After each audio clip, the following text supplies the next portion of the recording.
जय Hind everyone, welcome back to the channel. तो basically आपकी स्क्रीन पर चीजें दिख रही होंगी। क्या हम लोग करने वाले हैं, टैलेंटेक्स सॉल्यूशन। टैलेंटेक्स नाम से क्लियर है यार कि टैलेंट को सर्च करने के लिए कुछ एग्जामिनेशन हो रही होगी। तो बेसिकली ये एग्जामिनेशन एलन कंडक्ट करवाता है। एलन के बारे में कौन नहीं जानता, फेमस कोचिंग है। तो हमारे कुछ स्टूडेंट्स ने इस एग्जाम को दिया था और उन्होंने इस चीज की रिक्वेस्ट करी थी, भैया सॉल्यूशन ला दो। तो बेसिकली इस वीडियो में उसी चीजों के बारे में बात करूंगा, एक एक प्रॉब्लम्स को सॉल्व कराने की कोशिश करूंगा। और अगर आपने मुझसे पढ़ा है या फिर हमारे चैनल के थ्रू पढ़ा है तो आपको सारी चीजें रिलेट कराई जाएंगी कि आपको हर एक चीज पढ़ाई गई है। 9th में आपने पढ़ा होगा या फिर 10th में आपने पढ़ा होगा, हर एक चैप्टर को आपसे पढ़ाया गया, आपसे क्वेश्चन को करवाया गया है।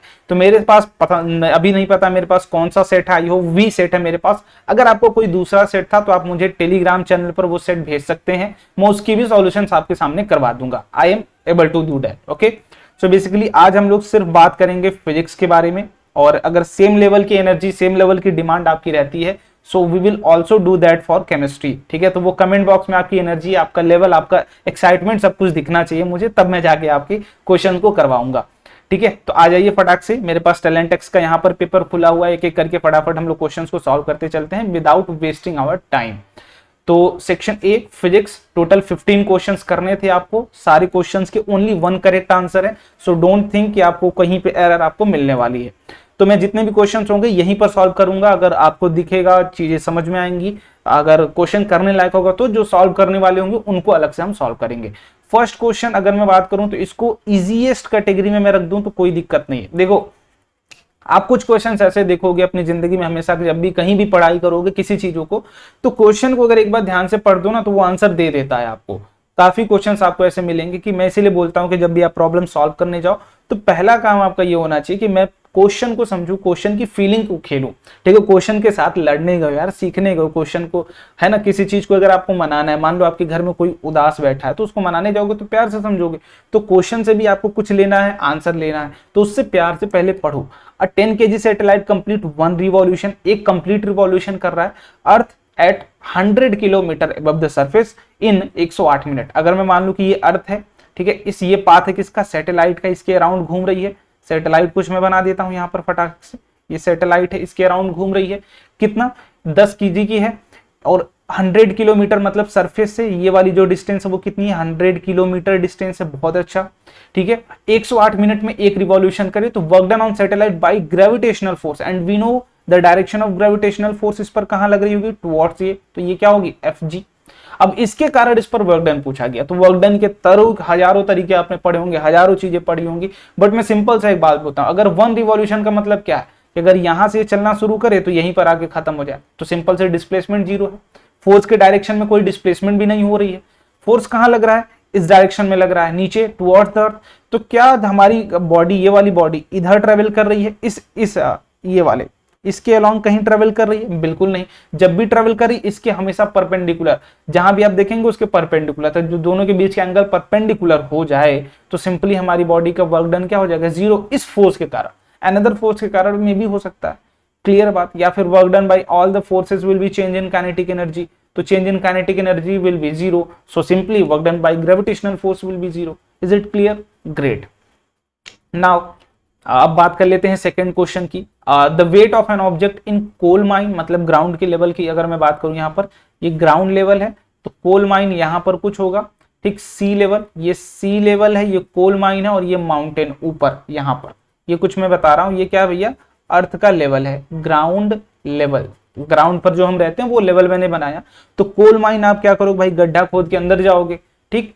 और ये सी लेवल का मतलब जो अर्थ के सरफेस है उस पर ही तो होता है सी लेवल, वहां पर हो। माउंटेन, माउंटेन कहां हो भाई, तो अर्थ से कहीं ना कहीं ऊपर आपको जाना पड़ेगा माउंटेन के लिए। तो ये तीनों लेवल मैंने आपको दिखाए पहले, ठीक। अब देखिए यहां पर भाई ग्रेविटी की वेट की बात करूं तो weight, simply weight of object. Weight of object क्या होता है, मास इंटू ग्रेविटी। तो मास तो वेरी कर नहीं सकता, बात फंसती ग्रेविटी की। तो जिसकी ग्रेविटी ज्यादा उसके लिए वेट ऑफ दैट ज्यादा, उस पॉइंट पे वेट ज्यादा। तो मैं बोल रहा हूं यहां पर ग्रेविटी क्या होगा, सी होगा, यहां पर ग्रेविटी एस होगा, यहां पर ग्रेविटी होगा एम। हमें पता है कि ग्रेविटी की वेरिएशन अगर मैं ग्राफ आपके सामने बनाऊं तो सेंटर से मैक्सिमम रेडियस, यहां ये क्या है, सरफेस ऑफ अर्थ, यहां तक, फिर इसके बाद क्या होती है, ग्रेविटी घट जाती है। ये वाला पॉइंट क्या है भैया, रेडियस, ये वाला पॉइंट। तो 0 से लेके घटती है, तो पहले क्या होगी, बढ़ेगी, ठीक। फिर क्या होगी भैया, ये मैक्सिमम कहाँ होगी, सी लेवल पर, फिर ऊपर जाके घटने लगेगी। तो पहले भी तो कम थी, है ना, ये वाला मान लीजिए कोल वाला था, ये वाला मान लीजिए माउंटेन था, तो ये वाला सी लेवल, मतलब सी लेवल पर तो सबसे ज्यादा होगी, इतना मैं जानता हूं। मतलब W2 जो ज्यादा होगा, W2 सी लेवल क्या होगा 2, तो W2 will be always greater than W1, है ना, हमेशा उससे ज्यादा होगा। अब इसके बाद हमें W3 के बारे में और W2 के बारे में आइडिया नहीं है कि किस लेवल पर कितना है, तो हम सिंपली ये बोल सकते हैं कि W1 और W3 और W1 हमेशा क्या होंगे, छोटे होंगे, किससे, अपना सिंपली W2 से। तो ये बात हम बोल सकते हैं। सो ऑप्शन नंबर फर्स्ट आपको क्लियरली दिख रहा होगा। Is it clear? सबसे ज्यादा कहां होता है, सरफेस पर, विच इज 9.8 मीटर पर सेकेंड स्क्वायर। ये बात आप जानते होंगे। जी की वैल्यू ऊपर जाएंगे जी घटता है, नीचे जाने पर भी जी घटता है, ये बात आपको पता होनी चाहिए। ये जी वर्सेस आर का वेरिएशन था, ये जी वर्सेस एक्स का फ्रॉम सेंटर, सेंटर पे जीरो होती है, ऊपर जाएंगे बढ़ती जाएगी, मैक्सिमम कहां होगी, अर्थ के सरफेस पर, और ऊपर जाएंगे तो वहां और तेजी से घटने की वो बातें होने लगती हैं। अब आ जाते हैं थर्ड क्वेश्चन पर। Assumed earth to be uniform sphere, uniform mass density, मतलब इसकी जो आपकी रो है वो क्या है, यूनिफॉर्म है, कांस्टेंट है। How much would a weight half down way to the centre of earth. तो वेट अगेन क्या होता है, मास इनटू ग्रेविटी। हमें ग्रेविटी की पता लगानी, भाई मास तो चेंज हो नहीं सकता। सो कितना, हाफ डाउन वे, मतलब अगर आर रेडियस है तो r/2 पर ग्रेविटी क्या होगी, यही पूछी गई आपसे। ठीक है, तो अगर आपको याद होगा मैंने लेक्चर ग्रेविटेशन का लिया था, ग्रेविटेशन में लेक्चर नंबर 2 आप जाके 23 मिनट वाले पॉइंट पर देख सकते हैं। मैंने बताया हुआ है कि जी की variation G dash will be G के टर्म्स में 1 - d/r। अगर आप डी डेप्थ में जा रहे हैं तो हम कितनी डी डेप्थ में जा रहे हैं, डी बराबर r/2 तक जा रहे हैं, तो r/2 यहां पर रखेंगे तो ये 1/2, 1 - 1/2, तो जी डैश विल बी g/2। तो अगर यहां पर वेट कहां, सरफेस पर कितना था, सरफेस पर अगर 250 था तो अंदर जाके सरफेस पर वेट क्या होगा, mg होगा। अगर अंदर जाके बात करेंगे W2 तो दिस विल बी mg/2। तो 250/2 व्हाट इट मींस, 250/2 100 और 125 Newton will be your answer. Clear, great. आइए अब फोर्थ पर आ जाइए। Relation between n1, n2 and n3 if behaviour of light रे बिहेव्स। अब यहां पर देखिए लाइट रे इस तरीके से जा रही। अब सिंपली अगर मैं आपसे बात करूं, सिंपल सी बात मैं बोलता हूं, मैं ज्यादा कुछ नहीं बोलूंगा, यहां पर सिंपल सी बात देखिए आप। अगर यहां पर आप देख रहे होंगे इस तरीके की कहानी कुछ है, हमें नहीं पता ये लाइट रे कहां से आ रही है, कहां से नहीं जा रही। हमें पता है कि बेंड कब होगी, बेंड होगी जब मीडियम चेंज होगा, इतनी बात आप जानते हैं। मीडियम चेंज हो गया तो लाइट रे क्या हो गई, बेंड हो गई। या फिर अगर वो नॉर्मली फॉल ना करे तो बेंड तभी करेगी जब मीडियम चेंज होगा, या तो वो नॉर्मली फॉल ना कर रही हो। तो यहां पर नॉर्मली फॉल नहीं कर रही, सरफेस पर नॉर्मली तो गिर नहीं रही है, फिर भी जैसे लाइट रे आ रही थी वैसे ही चली गई। इसका सिंपल सा मतलब n1 बराबर n2, कोई दिक्कत नहीं होनी चाहिए। अब आगे जाएंगे, यहां पर देखिए इस सरफेस पर अगर परपेंडिकुलर में खींचूं, यहां पर मान लीजिए परपेंडिकुलर खींचता हूं, कुछ इस तरीके से आएगा। ये लाइट रे इस तरीके से जा रही थी, ये परपेंडिकुलर है, तो आप देखेंगे ये कहां भाग के गई है, अवे भाग के गई है। मतलब n3 क्या होगा, ये वाला रेयरर मीडियम होगा, ये रेयरर मीडियम होगा, ये डेंसर होगा। इतनी बात आपको समझ में आ गई होगी। तो सिंपली n1 बराबर n2 and this will be always lesser than greater than n3। तो n1 बराबर n2 एंड n1 बराबर n2 and greater than n3, तो ये हो जाएगा सेकंड ऑप्शन नंबर आपके सामने। ठीक है, मैं सिंपल करा रहा हूं क्वेश्चन। अब फिफ्थ क्वेश्चन को थोड़ा सा प्रैक्टिस देने की जरूरत पड़ेगी, सॉल्व करने की जरूरत पड़ेगी। A turbine pit at Niagara falls are 50 metre deep, the average horse power delivered is 5000, efficiency being 85%, approximately how much water passes through the turbine per minute given 1 horsepower is equal to this and this। तो इसको थोड़ा सा solve करने के लिए हम यहाँ पर बना के लाए ताकि हमें सॉल्व करना पड़े तो भाई चीजें हमारे पास हो। तो मान लीजिए पहले यहाँ पर मैं समझ लेता हूँ कि हमारे पास हाइट कितना दे रखा है, ये 50 मीटर डीप आपको दिया गया है। अब यहाँ से पानी क्या है, चढ़ के जा रहा है यहाँ पर, ठीक। तो मान लीजिए m अमाउंट ऑफ वाटर आप चढ़ा रहे होंगे, तो भाई अगेंस्ट ग्रेविटी आप वर्क कितना कर रहे होंगे, mgh कर रहे होंगे, mg फोर्स लग रहा होगा इसके ऊपर, m अमाउंट ऑफ वाटर के ऊपर, और h हाइट तक आप लेके जा रहे होंगे। कितना वर्क कर रहे हैं आप, ये वर्क हो गया आपका, ये वर्क हो गया mgh, m amount of work है तो, और वही आपको निकालना है हाउ मच वाटर, आपको मास ऑफ वाटर निकालना है। तो अगर m अमाउंट ऑफ वाटर हम लेके जा रहे हैं तो against gravity m into g into h हमें वर्क करना पड़ेगा। Simply turbine pits Niagara fall, ये आपकी h कितना है, तो h is equal to 50 metre है आपके पास।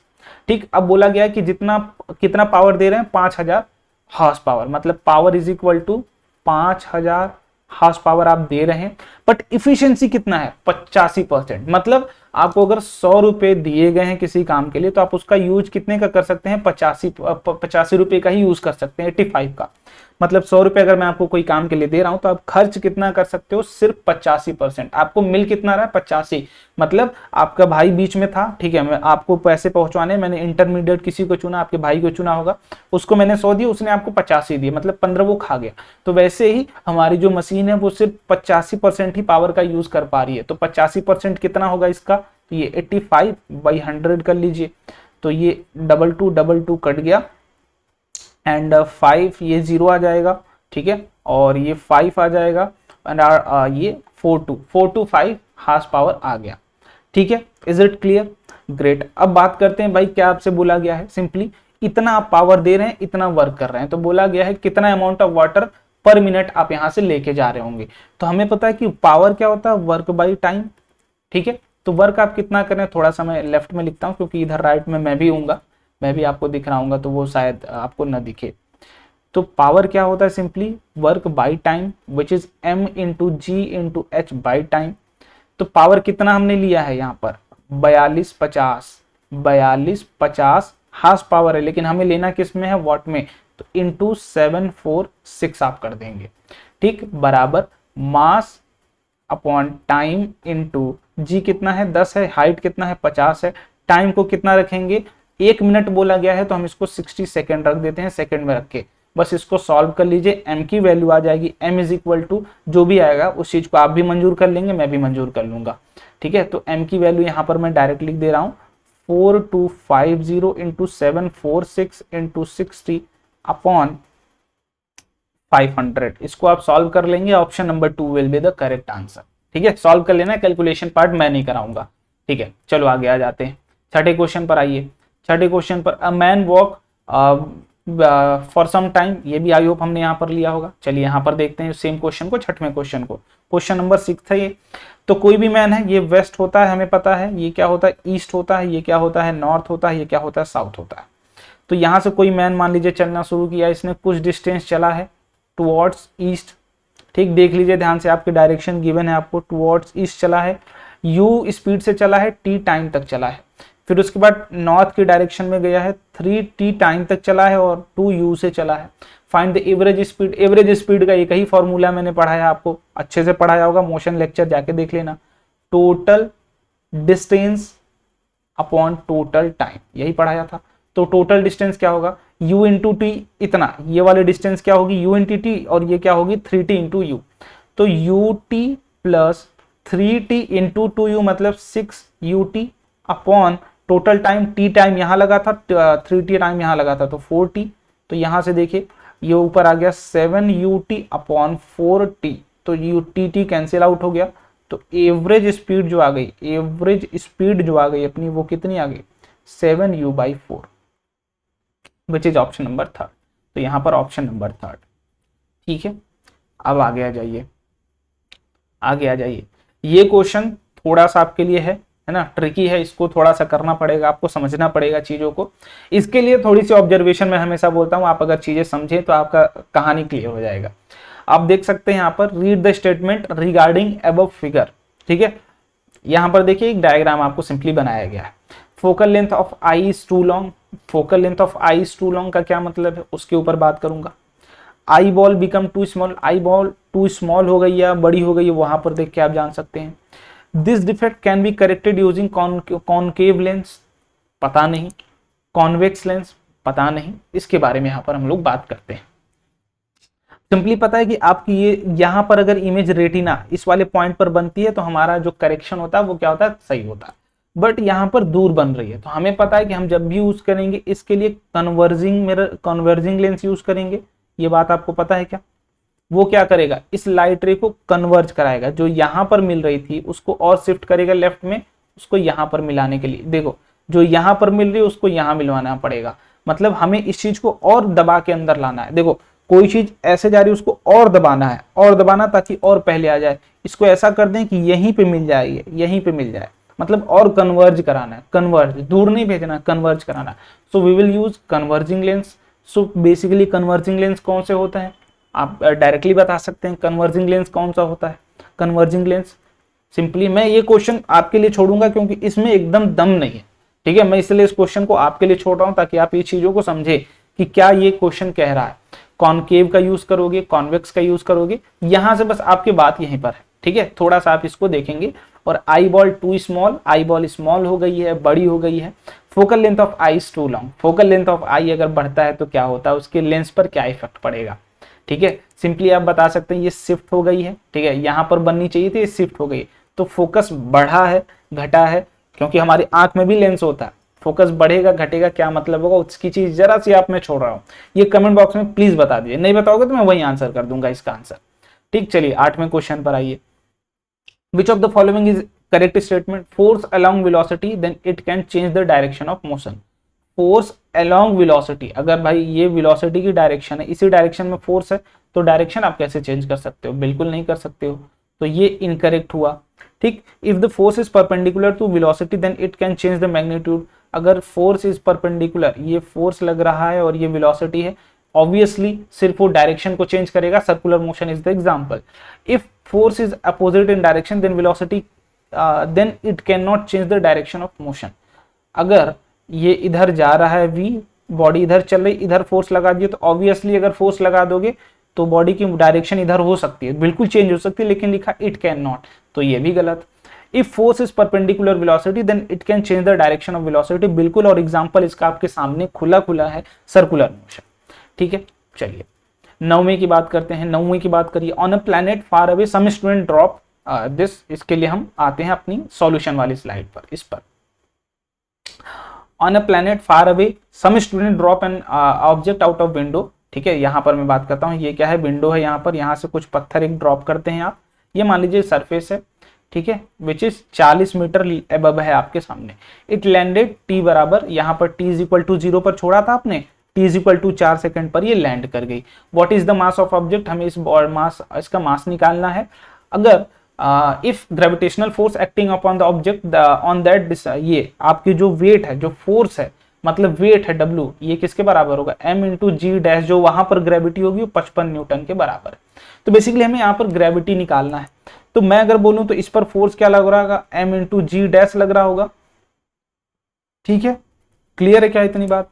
और चलना इसको दिस, तो हम second equation of motion s is equal to ut लगाएं, तो u क्या भैया 0 है, क्यों, क्योंकि ड्रॉप किया गया है, छोड़ा गया है, तो half s is equal to half at square ही बचेगा, u वाला टर्म 0 हो जाएगा।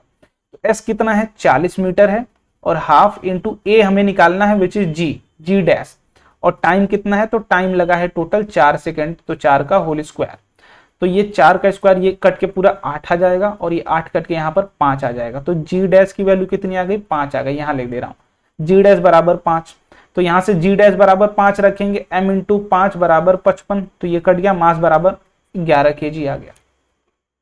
कोई दिक्कत, मास बराबर 11 आ गया, किसी को कोई दिक्कत हो तो बता दो, मास बराबर 11 kg, और मास जितना यहां होगा उतना ही वहां होगा। Consider air drag to be negligible, so मैंने उसको कंसिडर नहीं किया।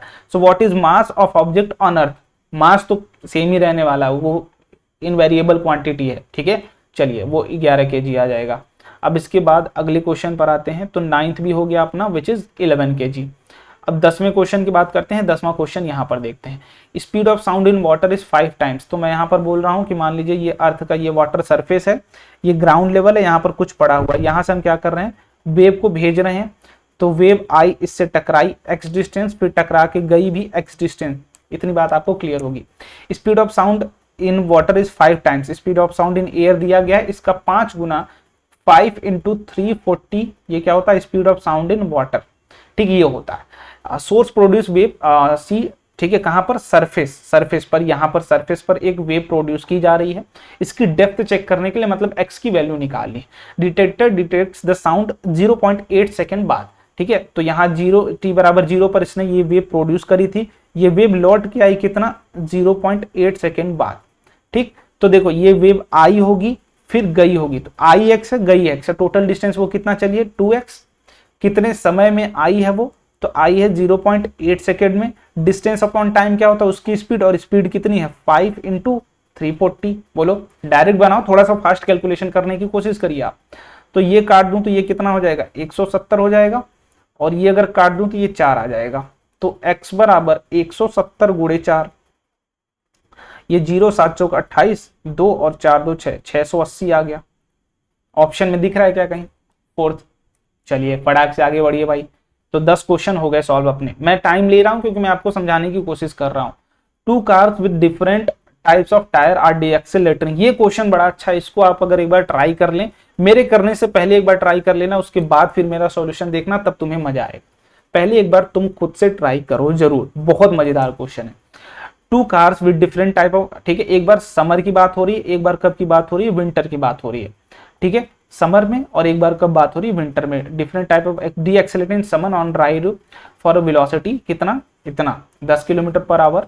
इनिशियली दे आर मूविंग, ठीक है, different type of tyre are decelerating summer, ठीक है, ऑन अ ड्राई स्टेट। तो मैं बोल रहा हूं कि ये एक टायर मान लेता हूं मैं, और समर टायर ये मान लेता हूं this, decelerating car winter tyre horizontal car with winter, ठीक है, वो समर में जा रही थी, ये विंटर मान लेता हूं, ये विंटर में जा रही है, ये समर में जा रही है, ठीक। ये इधर भाग रही थी 10 किलोमीटर पर आवर से, ये भी उतने से ही जा रही थी 10 किलोमीटर पर आवर से, ठीक, पर आवर से। इतनी बात तुम्हें क्लियर होगी। अब इसके बाद बोला कि initially they are moving next to each other starting brake at the same time. अब मान लीजिए ये वाला अभी तक जो कहानी था छोड़ो, इतने से जा रही थी, अब ये मैं बोल रहा हूं t is equal to braking time, दोनों एक ही टाइम पर क्या हो रहे हैं, ब्रेक लगाया जा रहा है दोनों पर। अब दोनों आगे जाकर क्या हो रहे हैं, rest with one another with, ठीक है, winter tyre still moving. Winter tyre यहाँ पर देखो आगे जाके ये तो रेस्ट पर आ गया, इसकी वेलोसिटी क्या हो गई 0, बट ये वाला सेम इस पॉइंट पर, सेम टाइम की बात हो रही है, टाइम रेफरेंस ये क्या है t बराबर कोई t टाइम है, टाइम रेफरेंस हम बोल रहे हैं, डिस्टेंस की बात नहीं करेंगे, दोनों सेम डिस्टेंस। इस टाइम रेफरेंस पर ये क्या चल रही थी 3.7 किलोमीटर पर आवर से अभी भी ये मूव कर रही है, और मूव कर करके 6 मोर मीटर, मतलब 6 मीटर और इस पॉइंट से चली है इस पॉइंट तक, और यहाँ पर जाके इसकी वेलोसिटी क्या हो गई 0 हो गई है। व्हाट इज द फ्रैक्शन, मतलब बोला गया है जो इनकी डीएक्सेलरेशन है, जो एक्सेलरेशन है, उनकी रेशियो आपको निकालना है। Winter tyre to horizontal deceleration of other, तो मतलब A W upon A S आपको निकालना है, ये क्या होगा। तो हमें पहले ए डब्ल्यू और ए एस निकालने के लिए बहुत तिकड़मबाजी खेलनी पड़ेगी, बट हमें क्या पता है सिंपल कि इनका तो निकल जाएगा। ए डब्ल्यू निकालना बहुत आसान है, देखो ध्यान से मैं बोल रहा हूं यहां पर कि इसकी वेलोसिटी कितनी थी इनिशियली, इधर की बातें भूल जाओ, इधर की। तो मैं अगर मैं बोलूं कि थर्ड इक्वेशन लगाइए v स्क्वायर बराबर u स्क्वायर प्लस 2as, तो यहाँ पर देखो कि फाइनल वेलोसिटी हो गई 0, मतलब u स्क्वायर बराबर 2 into A W into S. बोलो, और दोनों बातें गिवन है, u कितना है 3.7 और ये कितना है, ये तो ए डब्ल्यू यहाँ से डायरेक्ट निकल जाएगा, u कितना है 3.7 का whole square upon 2 into 6 metre. इनकी बात कर रहा था मैं, यहां से लेके यहां तक की बात करिए। क्या डी एक्सेलेरेशन निकाल लेंगे, आपकी एक्सेलेरेशन क्या था, यहां से निकल गया, पहली बात, गुड, नो डाउट, नो दिक्कत। अब देखिए, लेकिन इनकी बात अगर मैं करूं तो इनके लिए बड़ी दिक्कत है, इनकी डी एक्सेलेरेशन आप डायरेक्ट नहीं निकाल पाएंगे, क्योंकि हमें कुछ बातें नहीं गिवन है ना, तो कितनी देर बाद रुके हैं, कितनी दूर पे रुके हैं, दोनों बातें नहीं गिवन है। तो मैं एक काम करता हूं, पहले निकाल लेता हूं कि ये जो टाइम है इसको निकाल लेता हूं, बिकॉज इसी टाइम पर जाके इसी टाइम पर ये रेस्ट पर आ गया था, तो मैं ये टाइम निकाल लूंगा, तो इस रेस्ट वाली कंडीशन से मैं उसका डीएक्सेलेरेशन निकाल लूंगा। तो मैं क्या कर रहा हूं, पहले ये टाइम निकालने की कोशिश करता हूं। तो मुझे पता है कि ये वाली बॉडी पहले चली थी 10 से, यहां पर हो गई है, कितना चेंज हुआ वेलोसिटी में 3.7, मतलब फर्स्ट इक्वेशन अगर लगाएं v बराबर u प्लस ए टी, तो यहां से t निकल जाएगा क्या, एंड t क्या होगा, t ध्यान से देखिए क्या होगा भाई, simply t will be v minus you कितना हो जाएगा 6.3 हो जाएगा अपॉन, देखो 10 माइनस 3.7 ये हो जाएगा v माइनस का u, ये यहां से लेके यहां तक का केस। मैंने बोला कि t टाइम लगा, यहां से यहां जाने में कितना टाइम लगा t टाइम, और t टाइम बाद ये रुक गई थी, ठीक। तो ये t विल बी दिस, और a w की यहां से इक्वेशन लिख दीजिए, ये a w यहां पर लिख दीजिए, ये क्या आ गया दूसरा इक्वेशन, ठीक है, कोई दिक्कत नहीं है, बहुत अच्छा। अब मैं बोल रहा हूं यहां पर आते हैं, इनकी एक्सेलेरेशन हमें निकालनी है, इनकी एक्सेलेरेशन हमें निकालनी है, ये बात इतनी है। तो मैं क्या बोल रहा हूँ, टाइम तो यही होगा, देखो जितने टाइम पर ये यहाँ से यहाँ गई होगी उतने टाइम पर ये यहाँ से यहाँ जाएगी, टाइम बराबर होगा। तो इनका फर्स्ट इक्वेशन से इनके बारे में लिखते हैं, तो 10 minus 0 change in velocity upon time कितना है ये वाला time 6.3 upon AW is equal to AS आ जाएगा। ये किसी को कोई दिक्कत, किसी को कोई दिक्कत? वैसे ये अगर हम ना भी लिखते तो काम चल जाता, लेकिन यहाँ से आप देख लो सिंपली, यहाँ से भी देख सकते हो आप, है ना। हमें क्या चाहिए AW अपॉन AS, तो इसी को अगर हम सॉल्व कर दे तो यहीं से आंसर आ जाएगा। मैं इसको हटा ही दे रहा हूँ, इसको हटा ही दे रहा हूँ, ये निकालने की भी जरूरत नहीं थी वैसे हमें, है ना। देखो यहीं से हो गया आंसर, डायरेक्ट हो गया, एक ही छोटी सी इक्वेशन, बस टाइम निकाल लेते और ये निकाल लेते तो डायरेक्ट सॉल्व हो जाता। तो यहाँ से AW अपॉन AS अगर मैं देखूं तो ये आ जाएगा 6.3/10 which is equal to 0.63, answer number B. देखो ये भी करने की जरूरत नहीं थी जो मैंने ये किया, मैंने बस सोचा कि हो सकता है कैलकुलेशन करूं हो जाए, बट देखो इसमें AW भी आ गया AS भी आ गया, तो दोनों का रेशियो सिंपली यहाँ से ले सकता हूं मैं। तो AW कहाँ चला जाएगा ऊपर, और ये इधर था, ये 6.3 इधर भेज देंगे, तो ये बेसिकली ये वाली इक्वेशन बन के आएगी। इसको जरा सा हमने सॉल्व कर दिया, ऊपर कर दे रहा हूँ अगर ना दिख रहा हो तो, ये इसको हम सॉल्व कर देंगे सिंपली, तो यहाँ से 0.63 आंसर विल बी दिस। चलिए अगले क्वेश्चन पर आइए। In an experiment with different tuning forks, ये हो गया based on this velocity of sound.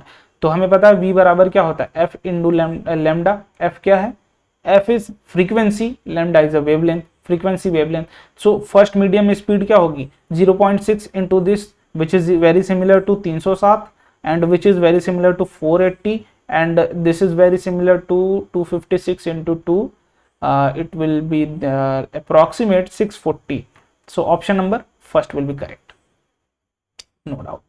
अब चलिए इस क्वेश्चन पर आइए। ये क्वेश्चन भी बड़ा मजेदार करने लायक क्वेश्चन था, लेकिन आप लोग कर नहीं पा रहे हो। क्यों नहीं कर पा रहे हो? क्योंकि आप लोग की, अच्छा मैंने डायरेक्ट यहाँ करा दिया, ये वाला चलो हो गया, इसका 0.63, इसका नंबर A। अब 13 पर आ जाते हैं। तो 13 की बात करें, 13 ये 13 नंबर क्वेश्चन है अपने पास, इसको थोड़ा सॉल्व करिए। मान लीजिए ये क्या है हमारा कॉनकेव मिरर, ठीक, कॉनकेव मिरर केव वाला पार्ट से रिफ्लेक्शन हो रहा है। ये क्या है भैया फोकस की डिस्टेंस। अब आपसे बोला गया है कि यहाँ पर ऑब्जेक्ट रखी गई है, जो इस फोकस से जो उसकी डिस्टेंस क्या है A है, मतलब सिंपली U बराबर क्या दे दिया जाएगा F प्लस A दे दिया गया है। जो U ऑब्जेक्ट की डिस्टेंस है, ये U मिरर से U, वो क्या दे दी A प्लस F दे दिया गया, बस इतनी बात। तो मैं मिरर इक्वेशन लगाता हूँ पहले, 1/V plus 1/U is equal to 1/F, ठीक। तो 1/V is equal to 1/F minus 1/U, इतनी बात आपको क्लियर हो गई होगी। अब थोड़ा सा साइन कन्वेंशन देखते हैं। लेफ्ट में आ रहा है F, तो F क्या होता है नेगेटिव होता है, U भी क्या होता है नेगेटिव होता है, U क्या होता है नेगेटिव, दोनों को नेगेटिव रखिए यहाँ पर। तो 1/V is equal to 1/-F plus 1/F plus A। मैंने डायरेक्ट किया हुआ है, इस चीज को आप परेशान ना हो, यहाँ पर माइनस लिख दूंगा अगर ये, तो माइनस माइनस प्लस हो जाएगा, ठीक। तो इसको अगर मैं सॉल्व करता हूं तो जो हमारी 1/V की वैल्यू आएगी वो क्या आएगी, which is equal to -A upon F times of F plus A। मैं डायरेक्ट कर दे रहा हूँ, इस चीज को आप कर लीजिएगा, एलसीएम लेंगे दोनों का। तो ये बेसिकली देख लो यहाँ पर 1/F plus A minus 1/F आ जाएगा। इसको सॉल्व करेंगे तो ये वाली इक्वेशन आएगी, यहाँ से आ जाएगा। तो V की जो वैल्यू आएगी वो क्या आएगी -F times of F plus A upon का A, ये आ गया V की वैल्यू। अब मैग्निफिकेशन मुझे और आपको पता है कि मैग्निफिकेशन क्या होती है, मैग्निफिकेशन बराबर -V अपॉन U। तो माइनस माइनस रख दीजिए यहाँ पर, हमें मैग्नीट्यूड बताना, सिर्फ इस बात का ध्यान रखिएगा, हमें डायरेक्शन से कोई खेला नहीं। तो हम साइन कन्वेंशन छोड़ दो, फेंक दो। V कितना आया F times of F plus A upon A आया, और U कितना था, तो U यहाँ पर हमने लिखा था F प्लस A, तो ये कितना होगा F प्लस A। तो F प्लस A कट गया, M बराबर क्या आ गया, M बराबर F अपॉन A आ गया, और ऑप्शन नंबर B हमें साफ साफ दिख रहा है ये।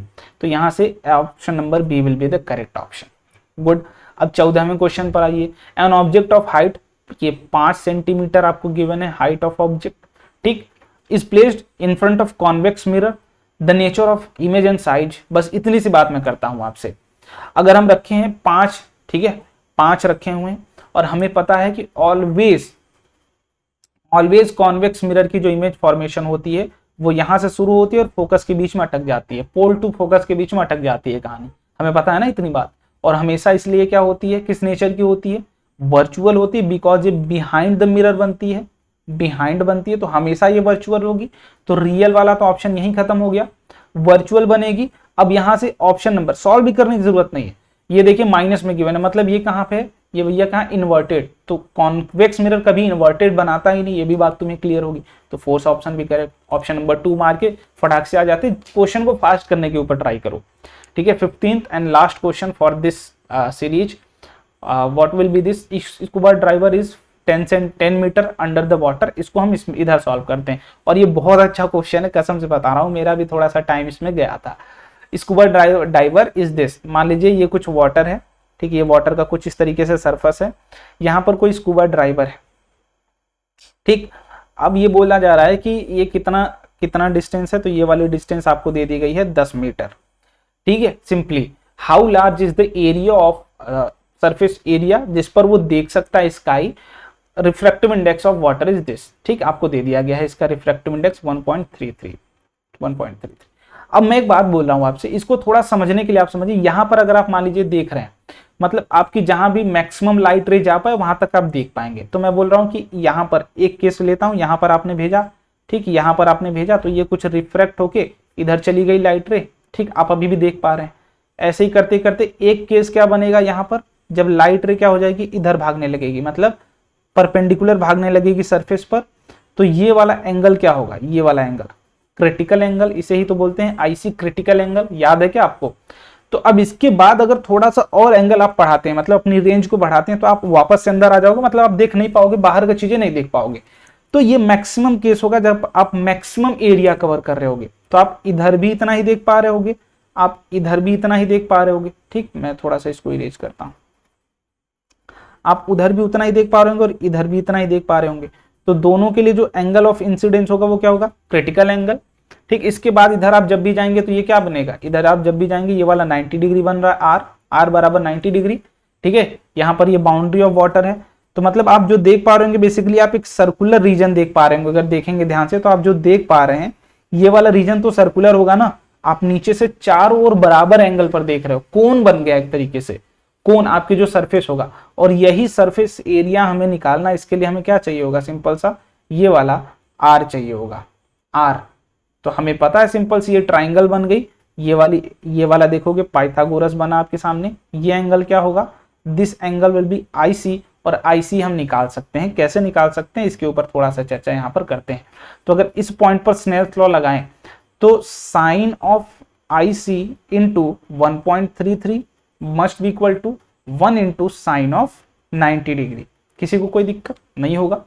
तो यहां से अगर आप देखेंगे तो sine of IC must be equal to 3/4 आ जाएगा, क्योंकि 1 ये क्या है, इसको डायरेक्ट अगर मैं यहाँ पर इसको हटा के लिख दूं 4/3 है ये, तो इसको इधर भेज दोगे तो आप रिवर्स हो जाएगा, तो साइन आईसी बराबर 3/4, इतनी बात आपको समझ में आ गई। मतलब साइन आईसी बराबर यहां से इसमें अगर ये क्या है, ये क्या है, आर है, तो साइन आईसी क्या हो जाएगा, सिंपली यहां पर देखोगे, ठीक है। तो इसमें अगर मैं इस वाले ट्रायंगल में, ये वाला ट्रायंगल अगर इसमें मैं साइन आईसी लिखने की कोशिश करूं विच इज 3/4, यहाँ पर साइन आईसी बराबर 3/4, तो मैं सिंपली देखूंगा ये है परपेंडिकुलर अपना, तो ये किसकी वैल्यू बराबर आर हो जाएगी, और ये वाली डिस्टेंस हमें चाहिए हाइपोटेनियस, तो ये 10 दिया है, ये आर दिया है, तो ये अंडर रूट का r² प्लस 10 का स्क्वायर हो जाएगी।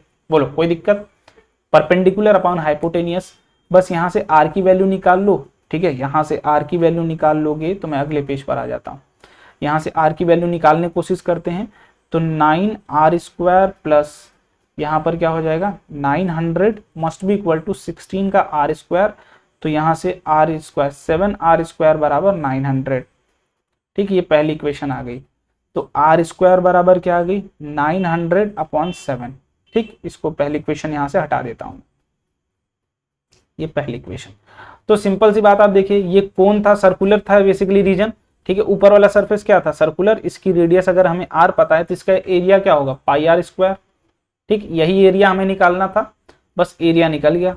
पाई कितना होता है 22/7 लिख लीजिए, ठीक है, या फिर 3.14, और r² की वैल्यू यहाँ पर निकाल ली हमने 900/7, बस इसको कैलकुलेट कर लीजिए, अप्रोक्सीमेट ये 410 के आसपास आएगा, ठीक है, अप्रोक्सीमेट 410 के आसपास आएगा, तो इतना आप देख सकते हैं। So this is the answer, और सारे आंसर्स आपको यहाँ पर दिख गए होंगे। सेक्शन बी केमिस्ट्री अभी हम छोड़ रहे हैं, अगर आप डिमांड करोगे तो मैं उसकी भी सॉल्यूशन आपके सामने जरूर लेके आऊंगा। ठीक है, थोड़ा सा अगर चीजें समझ में आई हो तो प्लीज कमेंट जरूर करना। और एक क्वेश्चन मैंने होमवर्क दिया हुआ है, वो मैं हर बार करता हूँ, वो आज भी करूंगा, तो उसको आप कमेंट बॉक्स में जरूर बताइएगा। ठीक है, चलिए बाय बाय, जय हिंद।